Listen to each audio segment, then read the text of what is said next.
Okay, a little update on the 79 F150. As you can see, I decided to get a little ambitious. The axle's out. I painted that all up. It's over there. All the parts are taken out, cleaned up, painted as well. I've been working on the frame. I took everything off. Got a couple more little things I got to do underneath the bottom there. There's one little bracket, but that's it.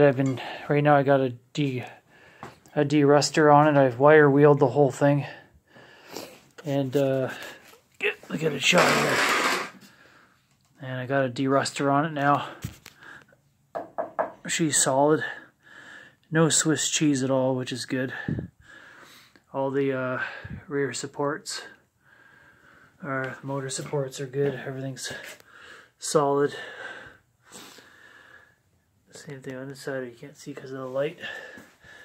That's how I pulled it off. Right off the transmission there. It's a standard transmission, so just undo the bell housing and it slides right off. Easier said than done. There's the engine. Got her on the stand. I degreased it. I redid the head. You guys already know that. And well, here I am. So I've degreased it.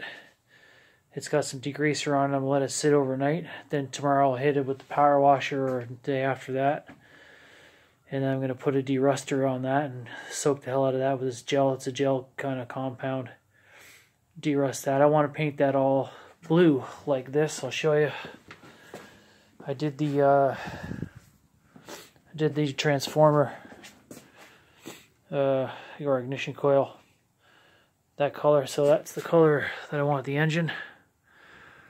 Everywhere but the head, I'm going to leave the head silver. I kind of like that, and I'm going to redo the valve cover. Actually, I did a valve cover. Same thing way up there. I don't know if you can see that or not. But there's a valve cover for the 300. Same color. That's what I'm going to do.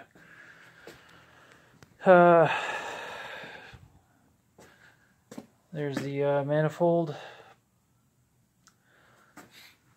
I'm going to use I'm not using any kind of special paint, just VHT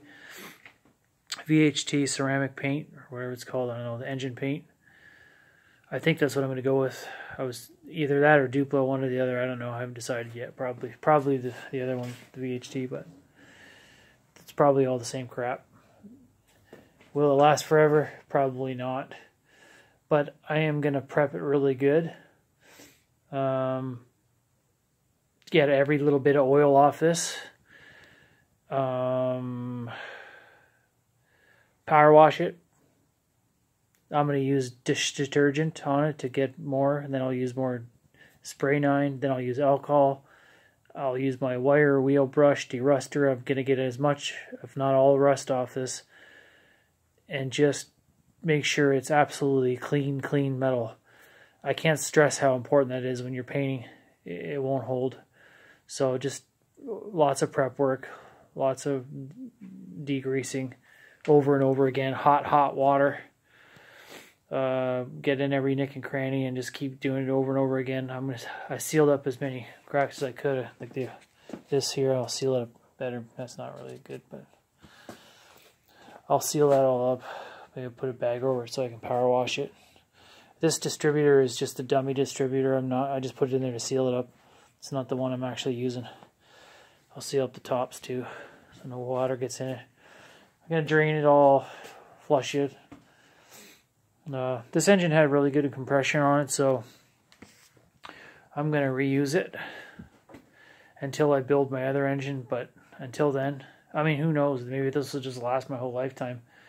But I figured it had good compression on it, so why remove it from the truck? It's the original engine. To the truck, it had 140 psi up to about 160 or something like that, so that's pretty reasonable, and it ran good, so I'm just going to leave that in there.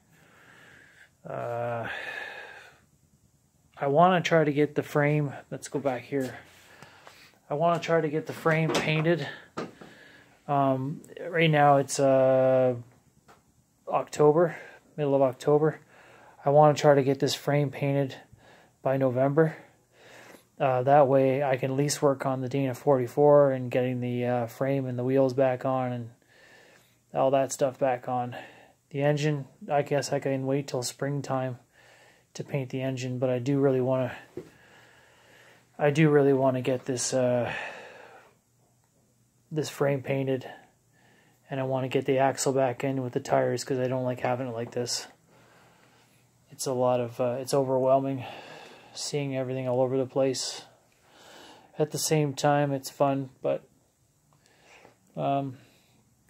yeah, I would like to get the painting done before it gets too cold, and then because the axle's already painted and all the parts, I can start piecing things back together in the cold. It doesn't matter if it's cold if I'm putting things together. Then in the springtime, I guess I'll get back on the engine because it's going to be too cold to paint it in here, I think. So unless I heated the garage, but really realistically you're supposed to have heat for, I would say, a good 30 days.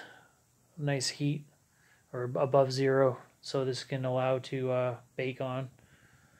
So I'm pushing it with the frame, doing that, but there's not too many pieces touching the engine, just the mounts. So, and a lot of it's going to be all exposed underneath the truck. So in the springtime or summer, if it sees something peeling off, I can always just touch it up. I'm using regular paint too, so that's going to be fine. Anyways, hope you enjoy the video. Me rambling on. This is where I am. I can't believe I'm here at this stage. For those of you who don't know, the whole truck is done from the rear end. From the rear end all the way up to the front of the cab. And hopefully by the summertime, sorry about my camera angles, I'll have this thing all back together. And, well, yeah, I still got the box to do. That's another thing I forgot. So that's where I am. If anybody has a question, feel free to ask me. If you want to give me some advice, feel free to drop that in the comment box. If you want to subscribe, awesome. I have a few subscribers, and that's good enough for me. If I'm helping a few people, that's cool. You guys are helping me, so it's cool. Okay, thanks. I hope you enjoyed the video.